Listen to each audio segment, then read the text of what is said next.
Joining us right now live on this show is the DEA Secretary, Mr. Subhash and Garg, and of course India's Chief Economic Advisor, Krishnamurthy Subramanian, with me, and of course my Bhusnur Consulting Editor here. Thank you very much, sir, for being with us. Many people were bracing up for fiscal profligacy. They thought there will be a lot of fiscal slippage. You could get to 3.8, 3.9%.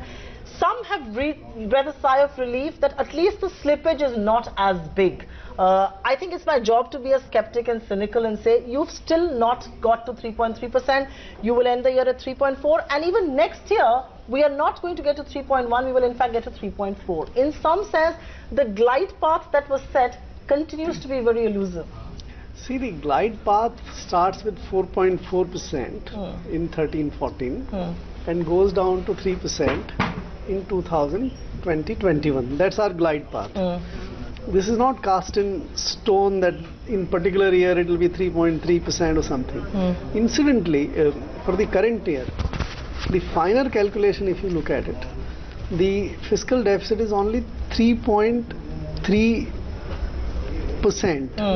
It is 3.351. Okay. Our convention is that if you do 3.34, we say it 3.3. If you say 3.35, then you say 3.4. So it's a matter of only a few hundred crores. So it's not deviating. Second, still there are some amount of uncertainties about the tax behavior and also this extra expenditure 20,000 crore which has been put into place. I am reasonably confident that this year we may end up at 3.3%. But there is another development now. Yesterday the CSO has revised the GDP, right?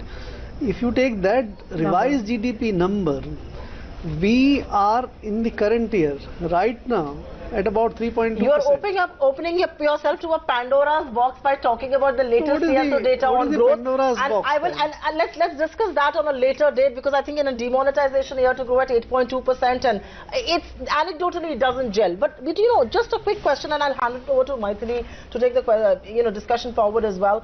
When you say fiscal glide path, you're right, 3.35, 3.3%. I might grant you that, but the fiscal math, the budget math, is causing some amount of discomfort to a lot of people.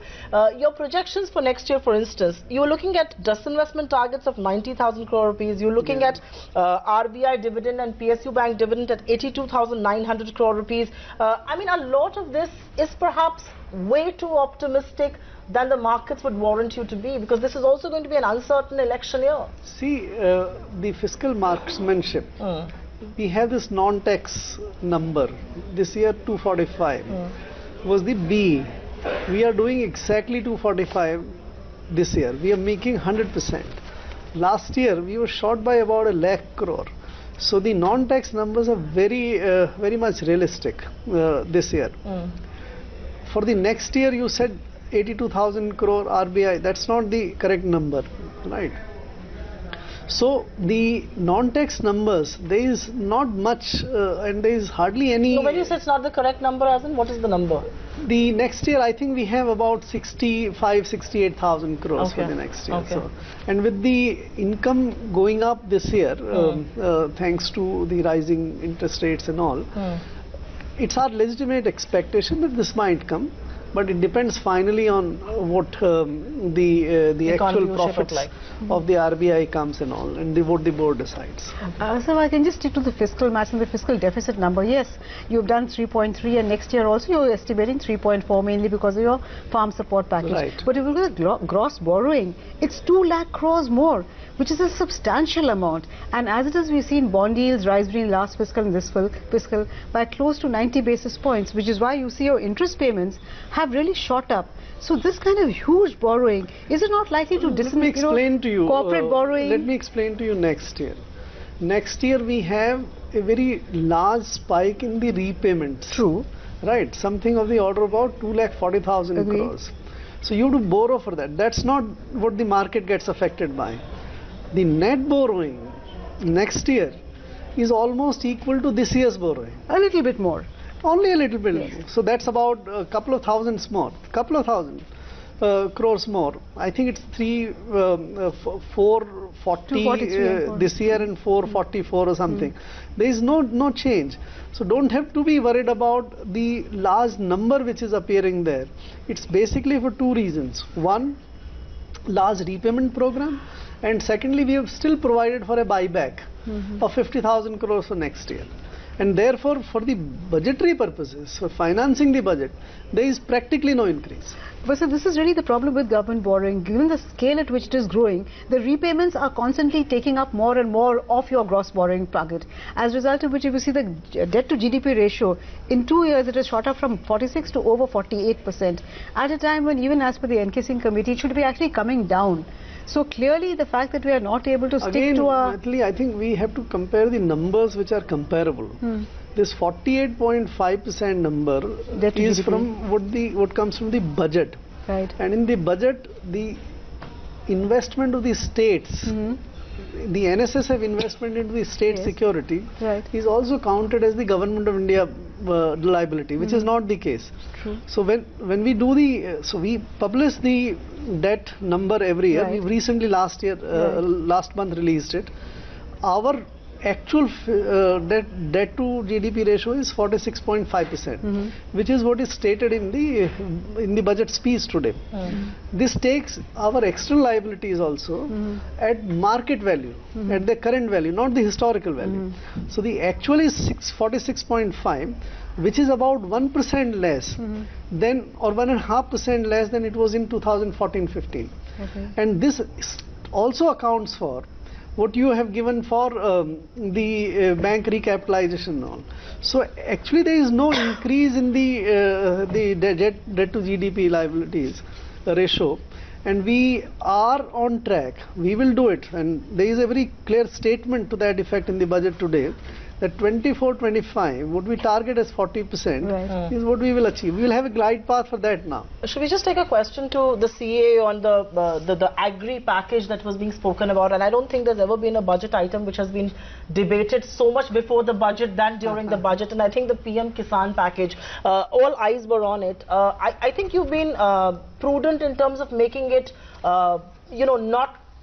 not going beyond the realm of fiscal discipline, but many will say, is this going to be adequate? It basically amounts to 500 rupees a month in a family of 5, or 100 rupees kind of a division is what it will amount to. So two questions: is this going to be enough to alleviate the pain in the India's farm sector? And second, if I may also couple the other question, the relief that has come in for taxpayers or middle class, in some sense the push is towards consumption. And is that the right approach for an economy which should be driven by investments? So I think the plan for giving income to the farmers is something that is laudable. If we look at it economically, there's a lot of research that shows that if you look at the choices that are made by the poor, oftentimes they end up making more short-term choices because of the way they get framed. They sort of focus on the short term, and this income actually gives them freedom to make their choices. Now you have to remember that this is coming on top of other plans that are already there. So this is not substituting anything. And at this, at the bottom of the pyramid, this is, given that it is an addition, it's not something that I would actually say is too small. On your question regarding the middle class, I think what we have to remember is that if you look at the background, with which this 5-year growth has happened, you are looking at tailwinds, actually headwinds on globalization, and as a result, there is a compelling case for trying to increase the buying power in the domestic economy, and that is going to happen only when you actually equip your poor, your farmers, and the middle class. And this, in my opinion, this budget has actually pushed what has already been happening over the last 4.5-5 years. Whether you look at the effective tax rate because of GST, if you look at because of the savings rate, real savings rates, there have been several improvements that have happened for the middle class, and that actually puts disposable income in the hands of the middle class, and that is good for growth. Except in the farm sector, this package you talk about, but you linked it to farmers, to those who are owning land, whereas the bulk of the distress is not with those who own land, it is more with those who are marginal, landless labourers. So why have they been left out? And also I think the land records in India are very difficult to Let me supplement that. Yes. See, the farmers have been given benefits of the government policies and program in two broad buckets so far. One is we subsidize a lot of inputs, so seed, fertilizer and other things, electricity, interest. So that is one bucket which farmers were getting. That continues as it is. The second bucket of benefits comes to farmers through the MSP. Right. That 50% increase was to assure them 50% profit at least over cost, because cost is what they pay. So that was the second bucket. These two sorts of benefits to farmers still were not able to alleviate the distress completely. And it has aggravated to some extent in the era when the farmers are producing quite a lot. We have surplus production of many crops, right? And therefore there is need for an income transfer scheme for the farmer. This is the third layer which is being added now for the benefits to the farmers. The beauty of this is that this is the most certain to be reached to farmers. The MSP depends upon procurement and market prices and many other things, but this one is, and therefore, and again if you calculate per acre profits kind of thing, the 6,000 rupees is not small, it is actually substantial.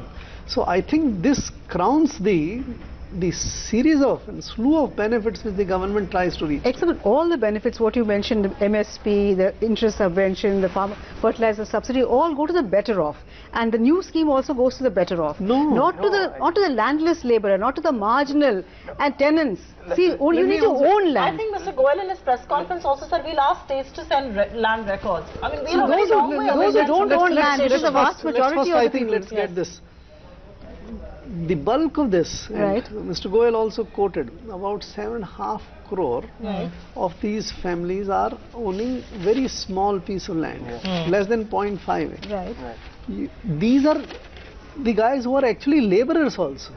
They come for work. If you and me know, but there must be people who don't have land at all. There are a large number of people who have no land at all. Now we will come to that. But the big number of people is those who have land. So if you look at the SCCC data, there also there are about 8 crores out of the rural families which have some land. So the land does not, the small land does not assure enough of the income, and therefore they need to be supported. Now those who don't have land, they are also laborer who do labor. That is where the unorganized sector scheme comes in place, where you're saying that all right, we will provide for your pensionary benefits after the age 60. No, quite right. So you are able to earn something. But you have one more. No. You have. Let me. In fact, I should have pointed that out. The Narega is designed for them, for the landless laborers. And Narega gives you 100 days of employment. If you have 300 rupees as your average, so that gets 30,000. I think the problem here is tenant farmers and not even. Let's not assume that we don't have this scheme for the landless. No, I agree. We have the problem in India is that we have a lot of very good schemes. Even with Narega, since we have Narega, why is there so much farm distress? Logically, if Narega was playing out as it was meant to play out, there would not be this kind of farmer distress. Narega has actually been able to relieve that farm distress to some extent.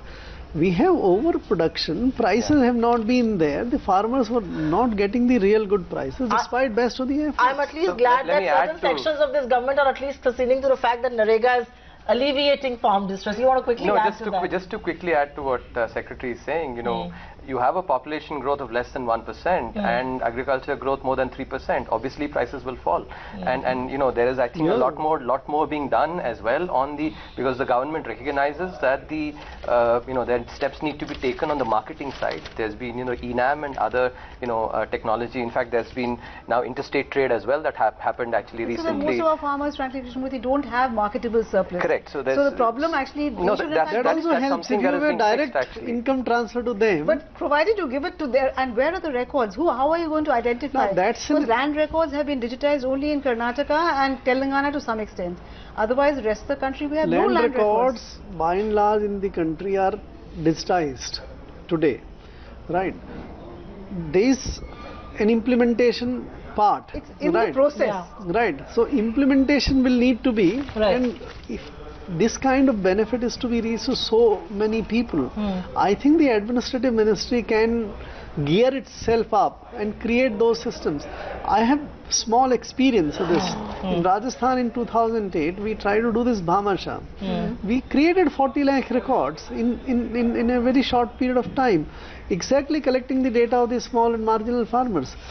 There is a system, there are data available today in different poverty surveys and other surveys.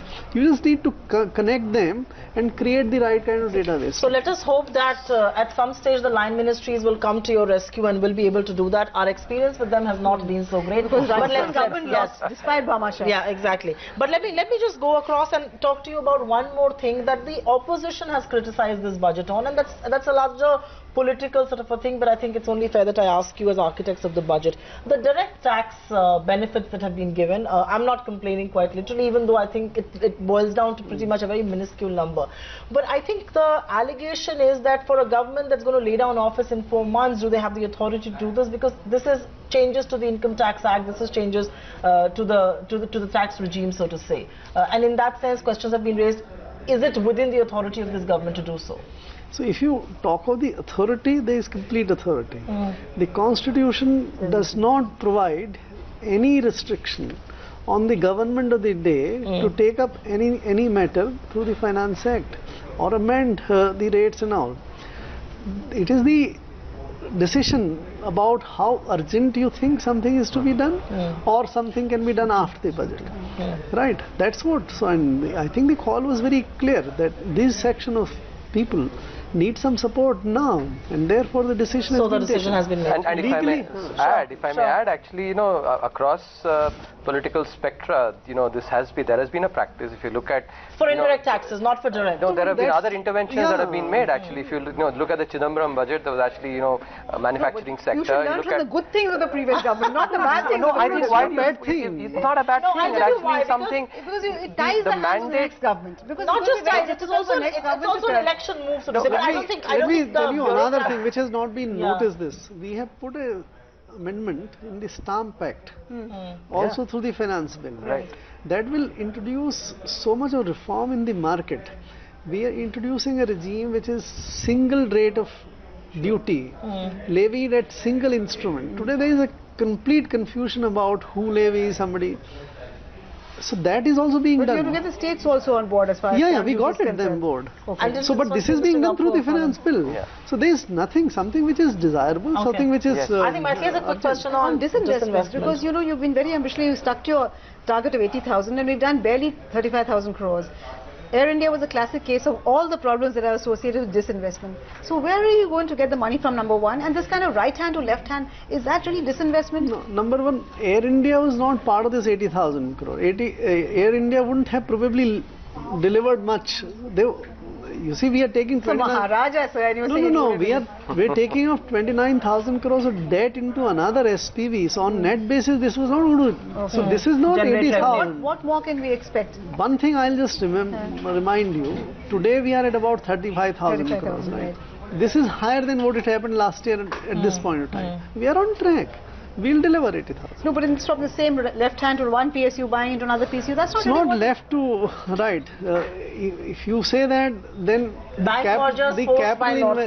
so capital investment done by the PSUs is a capital investment for the country. Whether they do in the PSUs or whether the government does, it's a capital investment. People will have a different view on that, because stake sale is supposed to mean a real stake sale and not the left hand holding the right. But I think one of the questions that we were discussing before you walked in was Suti's stake. Why are you not selling it? Why is no government, successive governments, what is it about Suti? We're all very intrigued. No, I think Suti part is being sold through OFS. It's not that it's not being touched. There is some issue which is there in the court about a major company there. Okay. So that is the reason why it is. Otherwise, there is no reason. We have no real stake to retain it. And you've retained your revenue receipts also, despite the fact that as up till November, for which we have CGA figures, only about 49% of revenue receipt has been reached. But so in the remaining 4 months, will we manage to get 51%? But you would have noted that we have taken the realistic side of GST. We have reduced GST estimates by about 1 lakh crore. Sure, but Right. will it, from where will you get the remaining? So something more is expected to come on the direct taxes side, and we expect some little savings on compensation to the states this year. The fine print tells us that you haven't budgeted for PSU bank recap. No, we have. You have? Because the that's fine done on print net on the, that basis. was being fair. That's done on net basis. Okay. So it adds to our liabilities, not to deficit. So before I let the two of you go, I think one question has to be that there are various constituents that a budget needs to satisfy. And I think that from your point of view, from a bureaucrat's point of view, the two most important constituents will perhaps be the monetary authority and the ratings agencies. Do you believe this will move the needle as far as a looser monetary policy regime is concerned? And is this also going to impress investors? Because Moody's has already come on record to say that no serious effort has been made to address the fiscal concerns underlying the economy, and there are no new revenue streams that have been recognized. See, I won't comment on the monetary authority part of it. Let the view be taken by the monetary authority. About the rating agencies, I think this budget should satisfy them that our sincere fiscal consolidation effort is on track. They may have had some apprehensions. I think it allays that. So it should be satisfying them.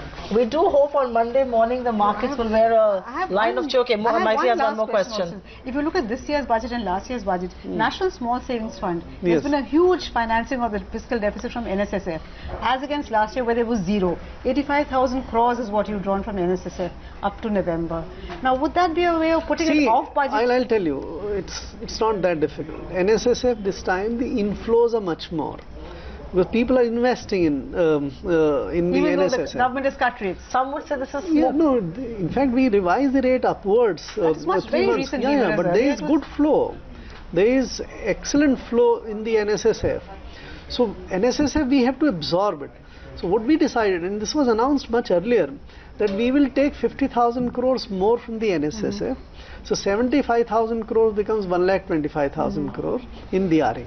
So that is from the flow. We can't invent money in the NSSF. That's true, but ideally NSSF should not be used for the fiscal financing the deficit. Otherwise it is available to us as a cash. It is available what do you do? No, drawn down your cash. So then again you reduce the borrowing. Budget financing happening of the fiscal deficit. If you put it in the, you can do it as cash drawdown, higher amount. Right. That effect on the market borrowing is same. Okay.